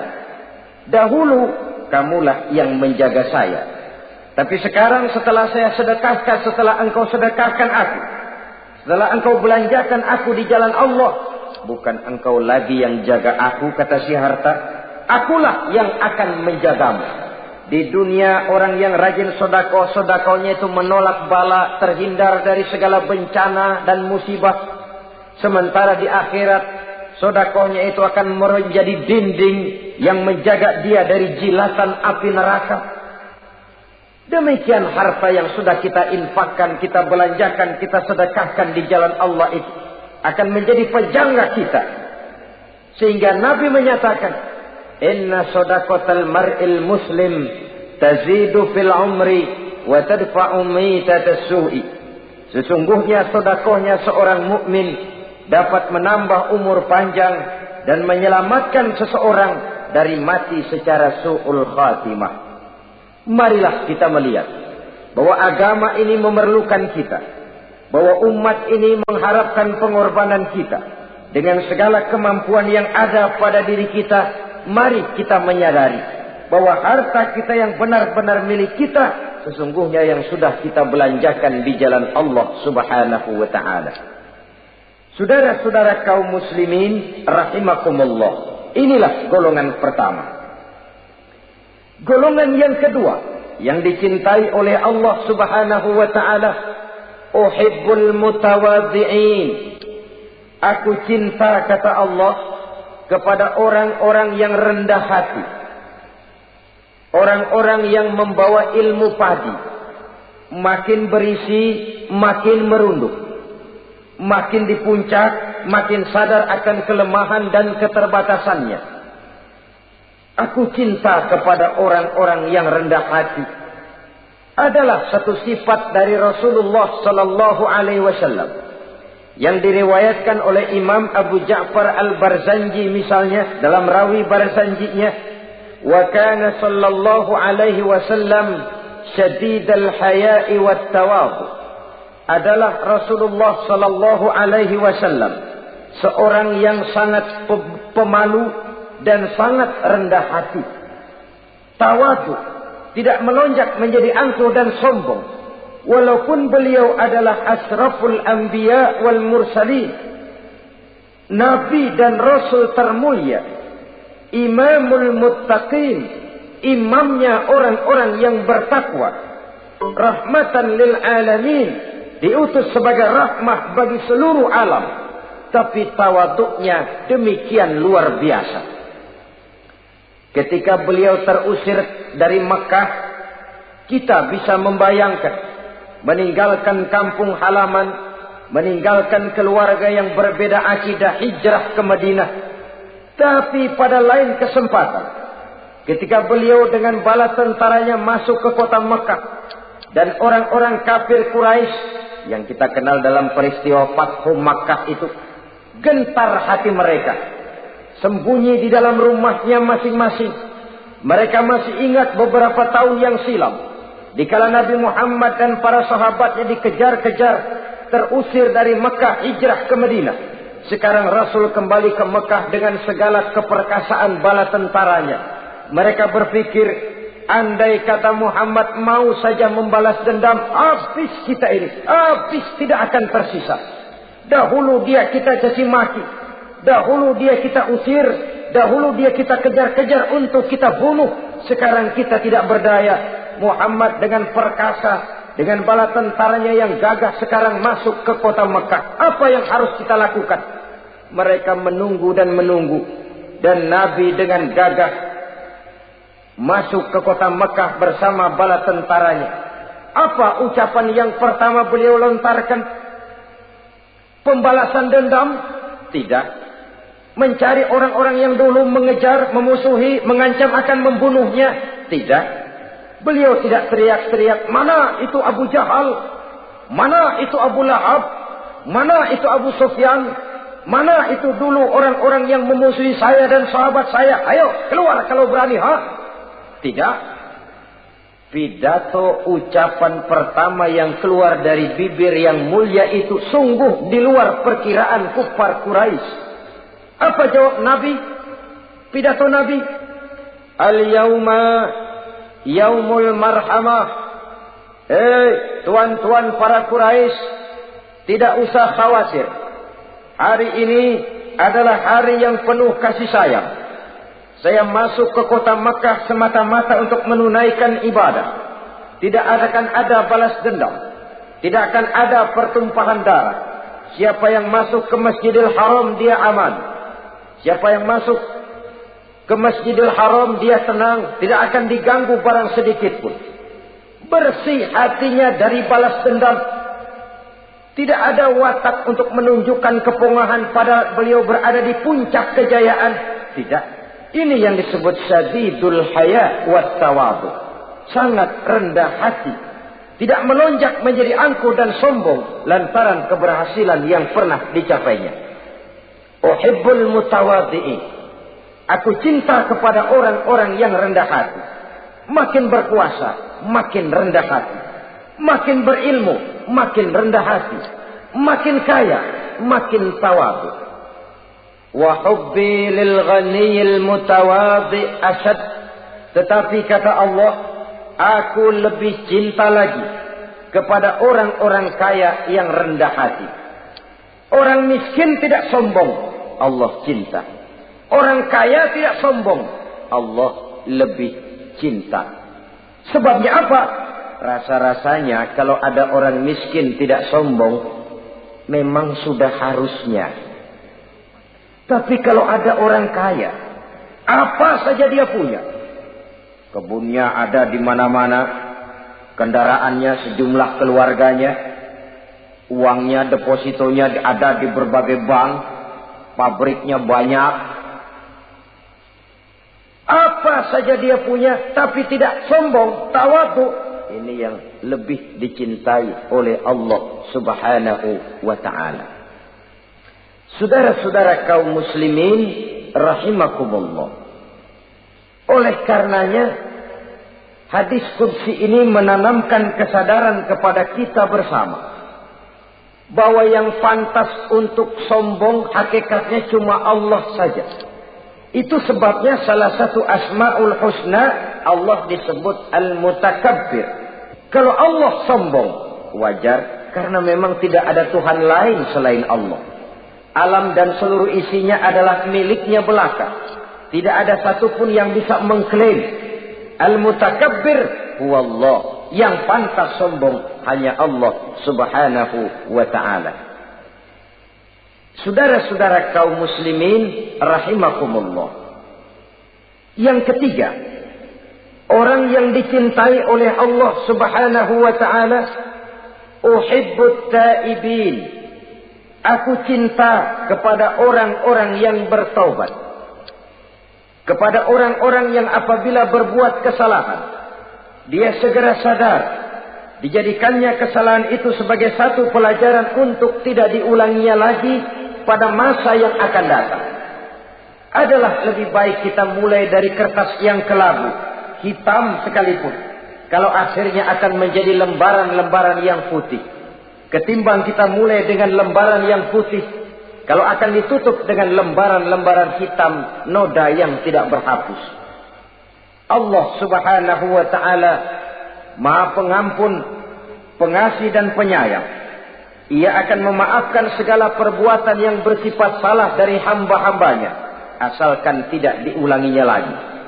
Manusialah yang sering kejam, membiarkan dirinya larut dan hanyut diseret arus dosa.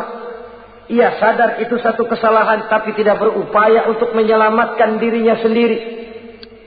Apakah itu berupa yang namanya judi, minuman keras, menipu orang lain, durhaka kepada kedua orang tua, jahat kepada tetangga, suka memfitnah orang lain.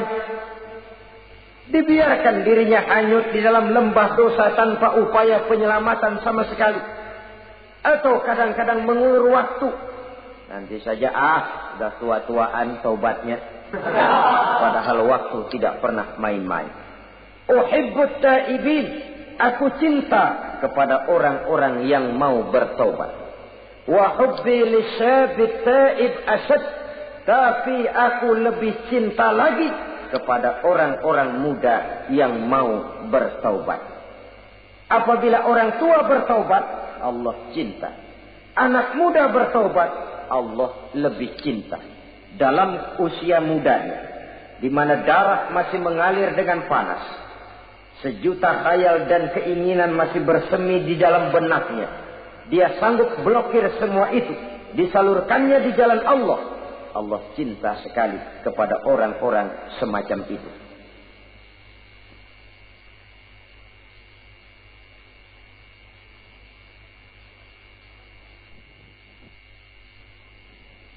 Saudara-saudara kaum muslimin rahimakumullah. Kalau tadi sudah saya jelaskan 3 golongan orang-orang yang dicintai Allah, yakni para kekasih Allah. Orang-orang yang pemurah, gemar memberikan pertolongan. Kemudian yang kedua, orang-orang yang rendah hati. Dan yang ketiga adalah orang-orang yang suka bertaubat. Maka kemudian hadis qudsi ini dilanjutkan oleh Allah Subhanahu wa ta'ala dengan menjelaskan lawanan dari 3 golongan tadi. Kalau 3 golongan tadi adalah orang-orang yang dicintai Allah, maka 3 golongan yang berikutnya adalah mereka yang dibenci, dimurkai oleh Allah Subhanahu wa ta'ala. Siapa mereka? Jumlahnya juga 3, lawanan dari yang 3 tadi pertama. Yang pertama, saudara-saudara, abghadul bukhala, aku benci, kata Allah, kepada orang-orang yang bakhil, orang yang kikir, orang yang diberikan amanah berupa harta, lalu tidak tersentuh hatinya melihat kesulitan dan penderitaan orang lain. Tetangganya meratap dan merintih kelaparan, sementara ia dengan tenang berpangku tangan, padahal ada kelebihan rizkinya. Ia tahu kesulitan orang lain, tapi ia tidak berusaha mengulurkan tangan memberikan bantuan. Kenapa seseorang bisa terjebak ke dalam penyakit bakhil bin kikir alias pelit seperti ini? Oleh karena harta benda dunia itu sudah berakar kuat di hatinya. Tidak mau lepas lagi ia dari sana. Tidak mau berpisah ia dengan harta itu walau sedikit jua pun. Dan memang para ulama sufi mengajarkan, orang kaya itu ada 2. Ada orang kaya hakiki, ada orang kaya majazi. Orang kaya hakiki, orang kaya sebenarnya adalah orang yang kaya hatinya.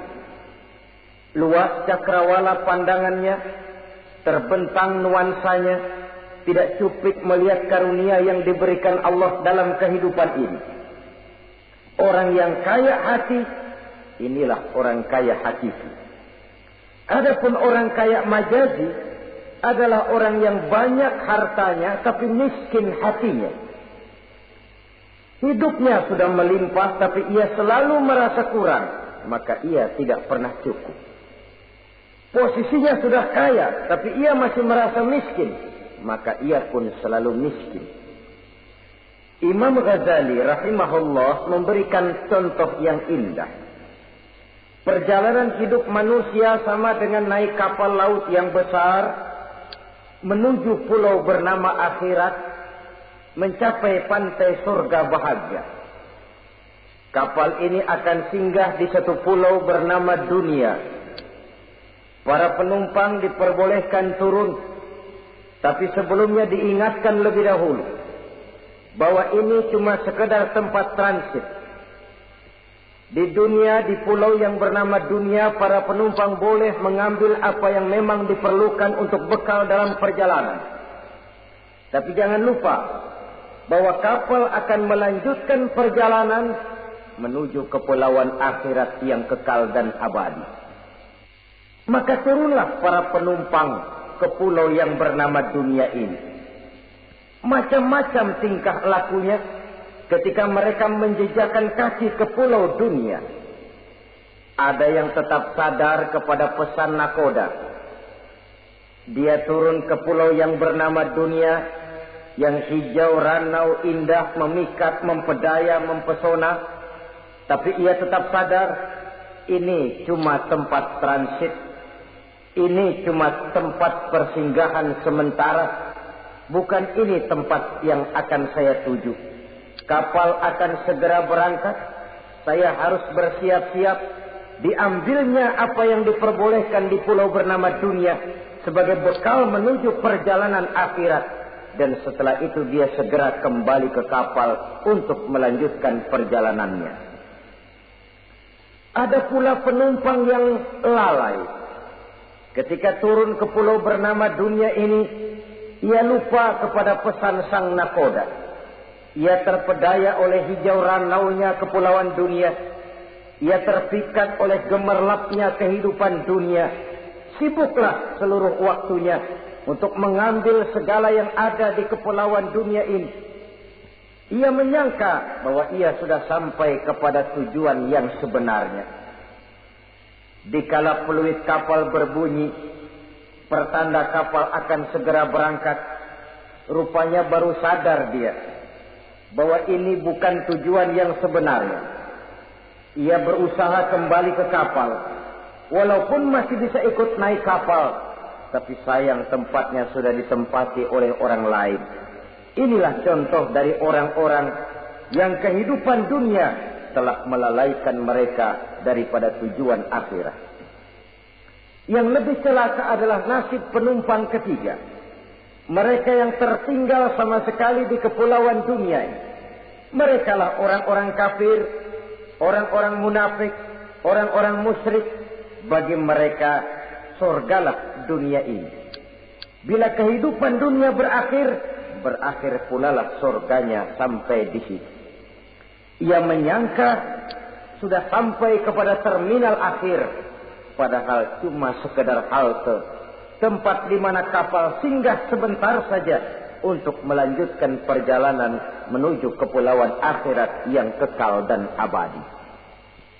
Saudara-saudara kaum muslimin rahimakumullah, orang-orang yang sadar bahwa dunia cuma sekedar satu tempat transit, maka kesadaran itu menggugah dia kepada keyakinan terhadap kalimat inna lillahi wa inna ilaihi raji'un. Segalanya datang dari Allah, segalanya akan kembali kepada Allah. Tidak ada yang dibawanya saat ia terlahir ke alam dunia ini, dan tidak akan ada yang dibawanya kembali saat ia keluar meninggalkan alam dunia ini, kecuali iman dan amal soleh yang dikerjakannya di dalam kehidupan kita. Bukan bakhil yang menyebabkan orang cepat jadi kaya. Bukan pemurah yang menyebabkan orang jatuh miskin dan bangkrut. Tetapi kesadaran bahwa segalanya datang dari Allah, segalanya akan kembali kepada Allah, akan membuat kita walaupun memiliki harta dan benda, tapi ia tidak berurat dan berakar di dalam hati. Abghadul bukhala, kata Allah, Aku benci kepada orang-orang yang bakhil. Kadang-kadang jangankan untuk orang lain, untuk kepentingan agama, dirinya sendiri saja tidak bisa menikmati kekayaannya. Kaya dia sebenarnya, tapi dia tidak sadar akan kekayaannya. Lebih celaka lagi, dia tidak tahu untuk apa kekayaan itu akan dipergunakan.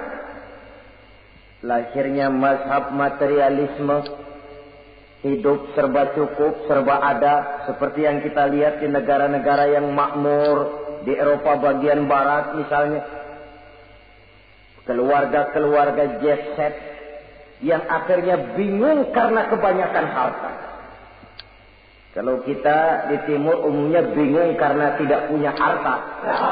Di sana orang bingung karena kebanyakan harta, mau diapakan harta itu. Akhirnya timbullah gaya hidup yang aneh-aneh. Membentuk klub-klub nudis terlepas dari pergaulan dunia ramai. Bergerombol tidur di goa-goa. Padahal rumahnya macam istana, kamarnya 37, ada kolam renang, ruangan ber-AC. Kemana pergi mobil sejumlah keluarga. Dari merek-merek yang mewah, keluaran mutaakhir. Tidak puas mobil punya kapal pesiar, kapal laut. Tidak cukup kapal laut punya kapal pesawat terbang pribadi. Apa yang dimau uangnya bisa bicara. Tapi akhirnya lalu sampai kepada titik jenuh. Sampai kepada yang namanya frozen emotional attitude. Dan sikap bakhil inilah yang pada akhirnya mendorong seseorang untuk sampai kepada tingkat yang disebut tamak, rakus, serakah. Dan mental semacam ini tidak hanya membahayakan bagi pribadi yang punya watak, tapi juga bagi lingkungan, bagi masyarakat.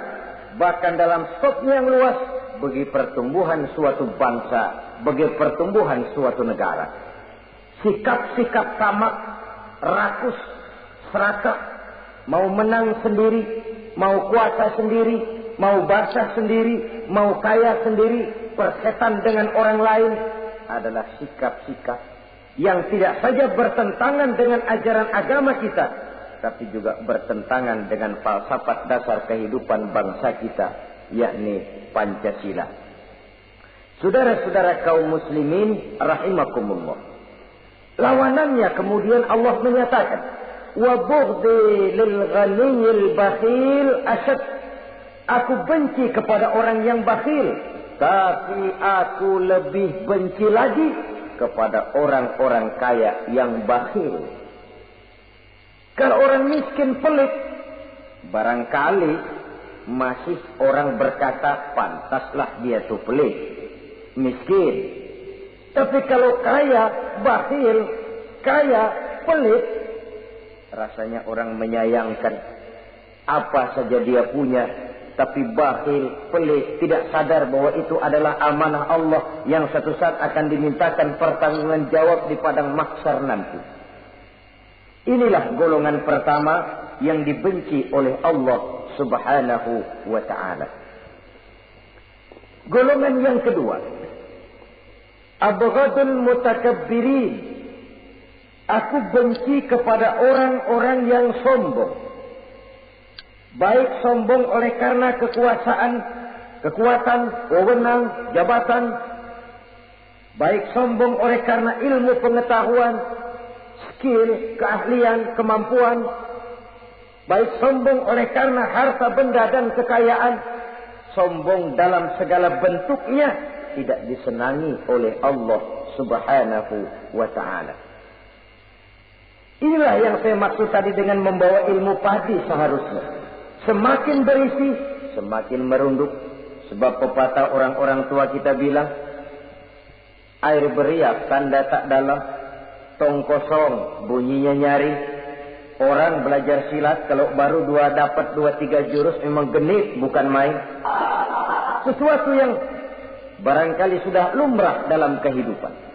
Tapi yang diajarkan oleh agama, abghadul mutakabbirin, aku benci kepada orang-orang yang sombong. Al-Quran syarat dengan contoh-contoh baik dari perjalanan sejarah, baik dari perjalanan para hidup para nabi dan para rasul, seluruhnya merupakan tamsil, contoh dan ibarat bagi kita bersama. Fanzuru kaifa kana akibatul mukazzibin, fanzuru kaifa kana akibatul mujrimin. Berjalanlah kamu di permukaan bumi, lihat bagaimana akibat yang diderita oleh para pendusta, lihat bagaimana akibat yang diderita oleh para pembuat dosa, oleh orang-orang yang sombong, angkuh, congkak dan takabur. Mereka satu demi satu mengalami kehancuran, tenggelam di perut sejarah. Kurang apa Fir'aun? Kurang apa Raja Namrus? Kurang apa Raja Abrahat? Tentaranya gagah perkasa, kekuasaannya luas, istananya megah dan besar, pengawalnya gentayangan di mana-mana, intelnya selalu siap siaga menjaga keamanan. Sang raja diraja, entoh waktu berputar masa beredar, tenggelam oleh perputaran waktu dan peredaran zaman. Tidak ada satu keabadian dalam kehidupan ini. Akankah kita melahirkan Fir'aun kelas baru? Namrud di zaman modern, Abrahat gaya kini, yang semakin berada di puncak kekuasaan semakin lupa diri dan lupa daratan, menjadi orang yang hanya mau benar sendiri, adil sendiri, makmur sendiri, tidak peduli menari di atas bangkai dan penderitaan orang lain. Akankah kita melahirkan korun gaya baru yang sombong oleh karena harta kekayaan yang berlipat ganda? Ataukah kita akan melahirkan barsisul abid gaya baru yang sombong oleh karena ilmu pengetahuan yang dimilikinya? Marilah kita menyadari al-mutakabbir huwa Allah. Yang pantas, boleh dan sombong, wajar untuk sombong, cuma Allah subhanahu wa ta'ala. Abghadul mutakabbirin, aku benci kepada orang-orang yang sombong. Saudara-saudara kaum muslimin rahimakumullah, lawanannya kata Allah, selebihnya wa bughdi lil faqiril mutakabbir asyad. Tetapi kata Allah, aku lebih benci lagi kepada orang miskin yang sombong. Ini yang sudah tidak punya pilihan. Orang pintar sombong barangkali lumayan, goblok sombong minta ampun. Pejabat sombong barangkali karena punya pangkat. Rakyat sombong, apa yang mau disombongi? Orang kaya sombong barangkali karena kekayaannya. Melarat, miskin, sombong, minta ampun. Sebab itu kata Allah, aku benci kepada orang-orang sombong, tapi aku lebih benci lagi kepada orang-orang miskin yang sombong.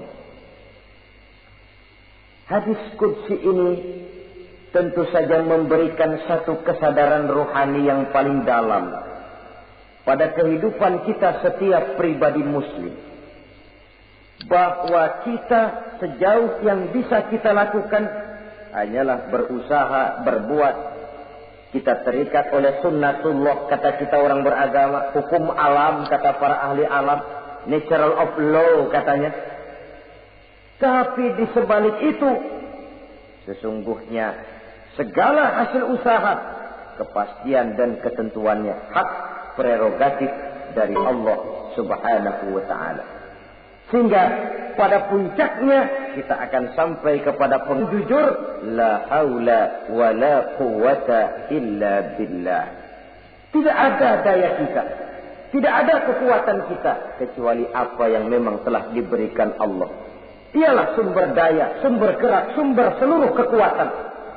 Dan kita manusia hanya mencapai itu kalau dikaruniai oleh Allah subhanahu wa ta'ala. Sewajarnya, makin bertambah ilmu, makin sadar kita akan kebodohan kita. Seperti yang diucapkan oleh Al-Imam Syafi'i rahimahullah, setiap tambah ilmuku, bertambah taulah aku akan kebodohanku. Sewajarnya, semakin bertambah harta kita, semakin sadar kita akan kemiskinan kita. Semakin bertambah tinggi pangkat dan jabatan kita, semakin sadar kita dari mana kita datang, kemana kita akan pulang, dan di mana kita akan sekarang. berada sekarang. Dengan kata lain, ilmu itu, harta itu, pangkat dan kedudukan itu sesuatu yang perlu dan perlu. Tapi bukan sebagai tujuan. Semuanya cuma sekedar alat. Tujuannya apa? Jangka panjang di akhirat untuk mencapai ridho Allah.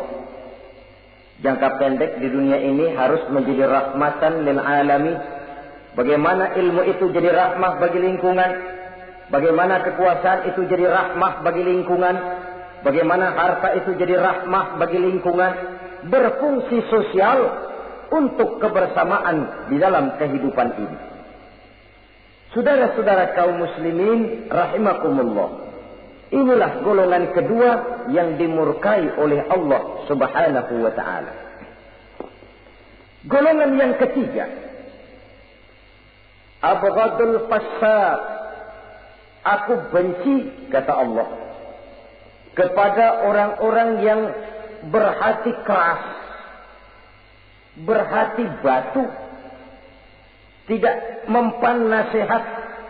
Baik nasihat itu datang dari Allah, baik nasihat itu datang dari orang lain, baik nasihat itu datang dari dalam dirinya sendiri, atau bernasihat yang dipandangnya, yang dilihatnya dalam segala gerak kehidupan. Satu hari bahkan beberapa sahabat pernah menghadap Rasulullah sallallahu alaihi wasallam. Ya Rasul, jikalau sekarang ini kami nyaris tidak punya problem. Artinya semua problem kami tuntas. Sedikit kami bingung, Tuanlah tempat kami bertanya. Kami tidak mengerti hukum, Tuan tempat kami meminta fatwa. Kami ingin mendapat petunjuk, kepada Tuan kami mengadu. Tapi nanti kalau suatu saat Tuan telah berangkat meninggalkan kami ya Rasulullah, menghadap Allah Subhanahu wa ta'ala, tinggallah kami hidup tanpa bimbingan Tuan. Kemana lagi kami harus minta nasihat? Baginda Rasul senyum. Kemudian beliau menjawab, taraktu lakum nasihataini. Kamu tidak usah khawatir. Kalaupun pada satu saat nanti aku berangkat meninggalkan kamu semua, kembali menghadap Allah Subhanahu wa ta'ala, kamu tidak perlu bingung. Tempat kamu minta nasihat ada, tempat kamu bertanya ada, tempat kamu minta fatwa dan kepastian hukum ada. Taraktu lakum nasihataini. Aku tinggalkan untukmu dua macam nasihat. Pertama, yang aku tinggalkan kepadamu itu nasihat yang pandai bicara. Yang kedua, yang aku tinggalkan kepadamu itu nasihat yang diam saja. Sahabat lalu bertanya, kalau nasihat yang bisa bicara itu apa ya Rasul? Beliau menjawab, Al-Quranul Karim. 6.666 ayat, 30 juz, 114 surah, seluruhnya nasihat bagi umat Islam. Apapun yang akan kau kerjakan, kemanapun kau akan pergi, bertanyalah kepada Al-Quran, minta nasihatnya. Bertanya langsung? Tentu tidak. Bertanya kepada Al-Quran artinya fas'alu ahla zikri in kuntum la ta'lamun. Jikalau kamu memang tidak mengerti, bertanyalah kepada yang mengerti.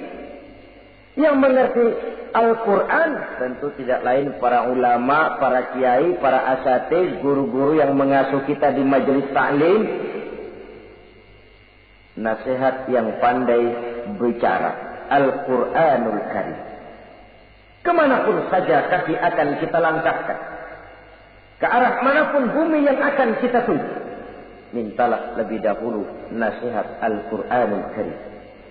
Usaha apapun yang akan kita lakukan, mintalah nasihat kepadanya. Itu nasihat yang pandai bicara. Lalu sahabat bertanya lagi, kalau nasihat yang diam saja itu apa ya Rasul? Beliau menjawab, nasihat yang diam saja itu maut. Diam saja dia, tidak bicara, tapi pasti datangnya. Dan itu jadi nasihat. Kalau sekarang kau menyolatkan orang lain, apa tidak mungkin besok kau disolatkan orang? Kalau hari ini kau antar jenazah temanmu ke liang lahat, entah tahun depan, bulan depan, minggu depan, entah 5-10 tahun yang akan datang, bukankah kau yang akan diantar ke liang lahat? Kau tengoklah temanmu itu. Matanya masih ada tapi sudah tidak sanggup lagi melihat. Jangankan melihat, digerakkan saja pun sudah tidak bisa. Telinganya belum kemana-mana tapi sudah tidak mampu lagi mendengar. Kakinya masih cukup tapi sudah tidak mampu untuk dipakai berjalan. Tangannya masih ada tapi tidak ada lagi yang bisa dipegangnya. Apa yang kurang kalau sudah demikian? Kau tumpuk harta kekayaan untuk 7 turunan, kau sangka kau tidak akan mati karena itu. Kau ingin selalu berada di puncak padahal hidup ini mendaki dan menurun. Ini seluruhnya merupakan nasihat. Orang yang hatinya keras tidak mempan nasihat yang datang dari Allah, Quran dan maut. Nasihat yang datang dari orang lain. Kadang-kadang diberikan nasihat, lebih pandai dia berkilah, lebih pandai dia berkelit, lebih pandai dia berjawab. Orang yang memberi nasihat baru bicara 1, dia sudah 10. Nasihat yang datang dari orang lain tidak juga bisa menyentuh hatinya. Atau nasihat yang timbul dari dalam dirinya sendiri. Kulit yang mulai berkerut, uban yang mulai bertabur, gigi yang permisi satu demi satu. Itu kan seluruhnya merupakan nasihat. Tapi orang yang hatinya keras, kasar, istilah kita barangkali sudah kulit badak, muka tembok, kuping kebo, masuk dalam golongan khatamallahu ala qulubihim. Allah sudah tutup cap, Allah stempel hati mereka, tidak masuk lagi nasihat. Na'udzubillah summa na'udzubillah. Beruntung kita kalau oleh Allah ini diberikan hati yang lembut, peka, mudah menerima kebenaran, tidak tertutup terhadap kebenaran. Walaupun kebenarannya itu datang dari seorang budak yang hitam legam. Karena memang agama mengajarkan khuzil hikmata wa la yadurruka min ayyi wi'ain kharajat. Ambillah hikmah, ambillah kebenaran, tidak usah terlalu kau pedulikan dari mana sumbernya. Asal itu merupakan kebenaran, jadikan sebagai nasihat di dalam kehidupan. Saudara-saudara kaum muslimin rahimakumullah. Rugi dan celaka kita kalau sampai diberikan hati yang keras, kasar, masuk dalam qaswatul qalbi, hati yang kasar, keras, tidak mempan nasihat apapun. Kalau kadang-kadang masuk telinga kanan, keluar lagi telinga kiri, tidak pernah singgah di lubuk hatinya walau sebentar sekalipun, tidak pernah transit, atau kalaupun transit seperti air di daun talas, mudah bergoyah ke kiri dan ke kanan. Allah benci kepada orang-orang yang hatinya keras. Selanjutnya, wa bughdhi lisaykhil fasik asyad. Tapi kata Allah, aku lebih benci lagi kepada orang tua yang hatinya keras. Tua-tua keladi katanya, makin tua makin menjadi. Kalau ada anak muda bandel, nakal, setidaknya orang masih punya harapan. Masih ada orang berkata, ya doain aja dah, mudah-mudahan dia makin dewasa, makin lurus jalan hidupnya, makin benar langkahnya, makin sadar rasa keagamaannya. Masih ada ucapan seperti itu. Tapi kalau sudah tua, malah makin gila, orang sudah habis harapan. Paling orang bilang, tuh aki-aki, udah asar, udah maghrib. Udah dekat ke lubang kubur, bedung menggerib masih nyingsot aja di perapatan. Saudara-saudara kaum muslimin, habis rasanya harapan orang. Aku benci kepada orang yang hatinya keras. Tapi aku lebih benci lagi kepada orang tua yang berhati keras. Kenakalan remaja dibenci Allah.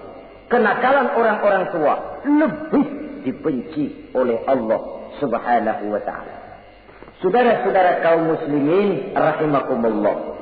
Semoga kita termasuk ke dalam golongan orang-orang yang dicintai Allah, para kekasih Allah, dan kita berlindung kepada Allah jangan sampai termasuk ke dalam golongan orang-orang yang dimurkai dan dibencinya. Inilah yang kita bicarakan pada pertemuan kali ini. Terima kasih dan mohon maaf. Wassalamualaikum warahmatullahi wabarakatuh.